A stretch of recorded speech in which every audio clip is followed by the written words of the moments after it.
वो चला गया। इतने में देवर्षि नारद पहुंचे और बोले, सरकार आपको पांडवों ने याद किया है, आपको पांडवों ने निमंत्रण भेजा है, वे राजसूय यज्ञ करना चाहते हैं तो आपको सपरिवार बुलाए हैं। भगवान बोले, कह देना मैं जल्दी आऊंगा। नारद जी महाराज चले गए। भगवान उद्धव जी से पूछते हैं, मैंने दोनों को कह तो दिया कि जल्दी आऊंगा, पर मुझे पहले कहाँ जाना चाहिए। देखिए सभा में बहुत विद्वान लोग बैठे हैं, एक से एक दिव्य ऋषि बैठे हैं, मंत्रीगण बैठे हैं, पर भगवान किसी से नहीं पूछते हैं। उद्धव जी महाराज से ही पूछते हैं। कोई भी कार्य करना होता है तो सबसे पहले उद्धव जी महाराज से ही परामर्श लेते हैं। तो हमें भी अपने जीवन में कोई भी कार्य करना है तो सबसे पहले जो अनुभवी हैं, जो विद्वान लोग हैं, उनसे परामर्श लेना चाहिए। जो परामर्श लेकर काम करता है उसका कार्य जो है सफल होता है, उसमें विघ्न बाधा नहीं आती है। और जो मनमानी करने लगता है वो पछताता है। बोलो राधे राधे। उद्धव जी ब्रह्म ज्ञान संपन्न हैं, बृहस्पति महाराज जी के शिष्य हैं। उद्धव जी बोले, प्रभु पहले हमें पांडवों के पास जाना चाहिए, क्योंकि राजसूय यज्ञ तभी सफल होगा जब जरासंध को जीत लिया जाए।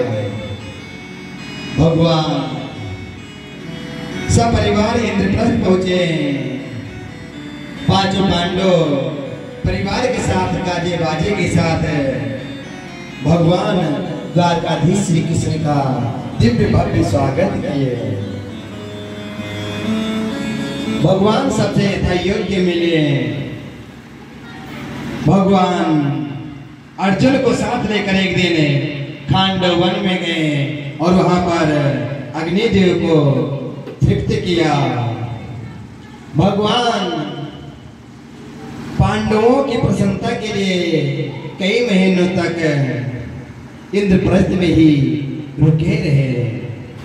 एक दिन युधिष्ठिर जी भगवान के पास आकर कहते हैं, कृष्ण राजसूय यज्ञ में सभी राजाओं की सहमति मिल गई है, पर जरासंध एक ऐसा राजा है जिसे अभी तक जीता नहीं गया। इस जरासंध को किस प्रकार से हम जीते हैं, ऐसी कोई आप सुझाव दीजिए, उपाय बताइए कि जिसे हम इस पर विजय प्राप्त कर सके। भगवान बोले, युधिष्ठिर तुम चिंता मत करो, इस कार्य को करने के लिए मैं स्वयं जाऊंगा। तब भगवान भीमसेन और अर्जुन को साथ लेकर ब्राह्मण का भेष धारण बनाकर सीधे जरासंध के पास पहुंचे। जरासंध पीछे भगवान से 17 बार युद्ध कर चुका था। अपने कथा में आपको कल बताया ही था। और 18वें बार युद्ध में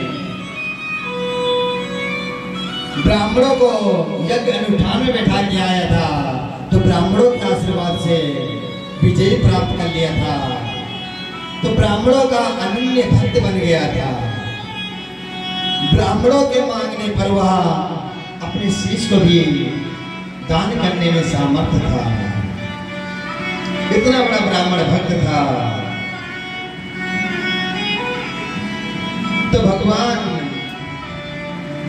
ब्राह्मण के भेष ही धारण करके अर्जुन और भीमसेन के पास साथ गए और भिक्षा में द्वंद्व युद्ध मांगा। अपना पूरा परिचय बताया। मैं द्वारकाधीश श्री कृष्ण हूँ, तुम्हारा पुराना शत्रु। और ये पांडु पुत्र भीमसेन हैं और उनके छोटे भाई अर्जुन। हमें द्वंद्व युद्ध की भिक्षा दो। जरासंध जब ये पूरा परिचय सुना तो ठहाका मार कर हंसा, कहा मूर्खो, यदि तुम्हें यही प्रीति है तो यही सही। हम सहर्ष स्वीकार करते हैं, परंतु कृष्ण तुम तो डरपोक हो, भगोड़े हो, रण छोड़ो, तुमसे मैं युद्ध नहीं करूंगा। दूसरा ये अर्जुन 1.5 हड्डी का पतला दुबला है, कमजोर है, इसकी अवस्था मुझसे युद्ध करने की नहीं है। तीसरा ये भीमसेन मोटा तगड़ा हट्टा कट्टा है, ये मेरे लायक है, ये मेरी जोड़ीदार है, मैं इससे द्वंद्व युद्ध करूंगा।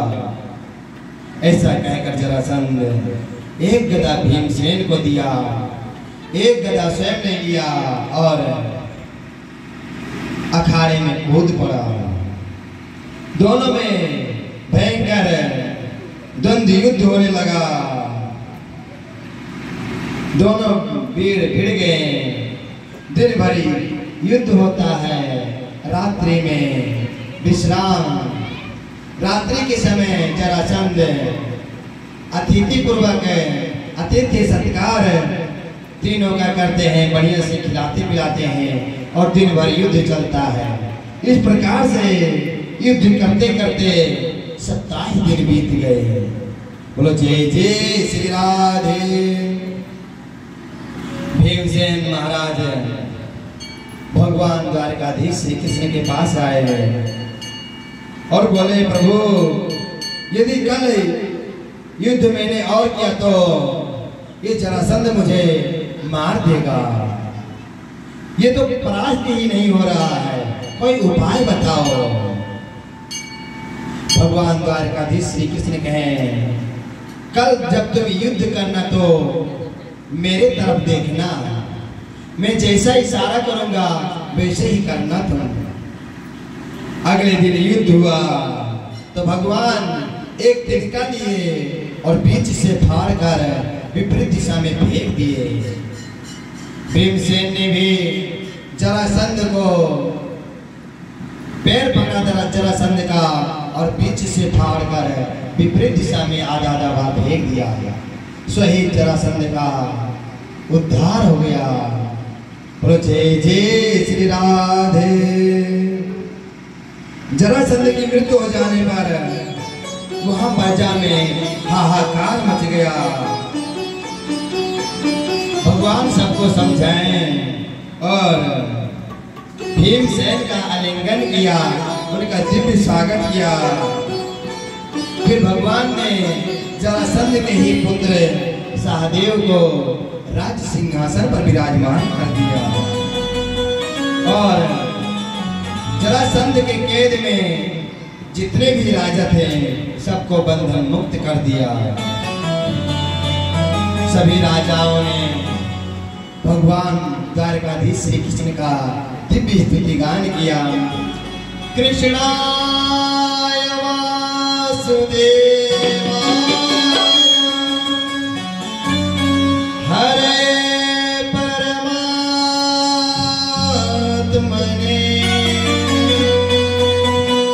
प्रणतक्लेश नाशाय गोविंदाय नमो नमः। ये भागवत का सबसे सुंदर मंत्र है। इसे भागवत का संकट मोचन मंत्र कहा जाता है। जब भी आपके ऊपर कोई भी विपत्ति आए, कोई भी संकट आए, तो आप इस मंत्र का उच्चारण करें। एक पल में ही आपके जीवन का सारा संकट दूर हो जाएगा। इतना प्रभाव इस मंत्र का बताया गया है। बोलो जय जय श्री राधे। सभी कहते हैं हे कृष्ण, हे गोविंद, हे द्वारकाधीश, आपको हमारा प्रणाम है।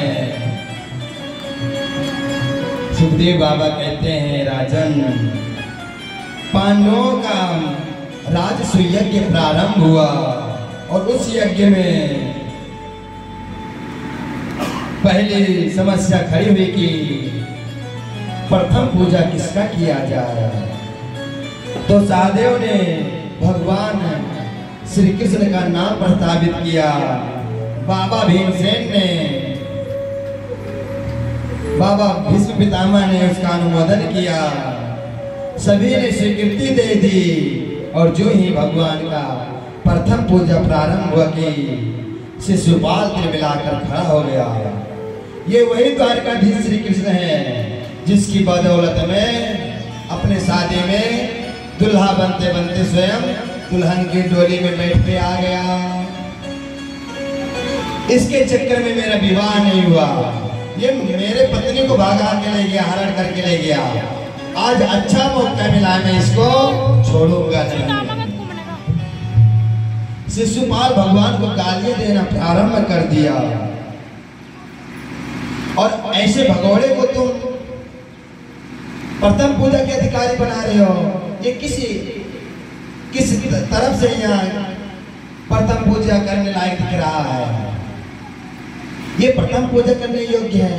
अनेक गालियां दे दी और जो ही 101 गाली हुई कि भगवान तुरंत अपना सुदर्शन चक्र निकाले। सिराचुरान चक्रेण चारा पद तोरी को उसके सिर छेदन कर दिया, धड़ से छड़ शीश अलग कर दिया, दूर जाकर उसका शीश गिरा। सब देख के हक्के बक्के रह गए। शिशुपाल को भगवान ने वरदान दे रखा था कि तेरा 100 गाली जो है माफ रहेगा। यदि इससे ज्यादा तूने गाली दी तो उसी दिन तेरी मृत्यु होगी। शिशुपाल जानता था, बाकी दिन तो वो 100 गाली तक ही देता था, पर आज इसका क्रोध जो है पराकाष्ठा पे चढ़ गया था। तो उसने ये विवेक शून्य हो गया और इसको पता ही नहीं चला कि मैंने 100 गाली से ज्यादा गालियां दी डाली। सही भगवान ने आज इसका शिरोच्छेदन कर दिया। शिशुपाल के शरीर से एक दिव्य ज्योति निकली और भगवान श्री द्वारकाधीश के चरणों में आकर समा गई। बोलो जय जय श्री राधे।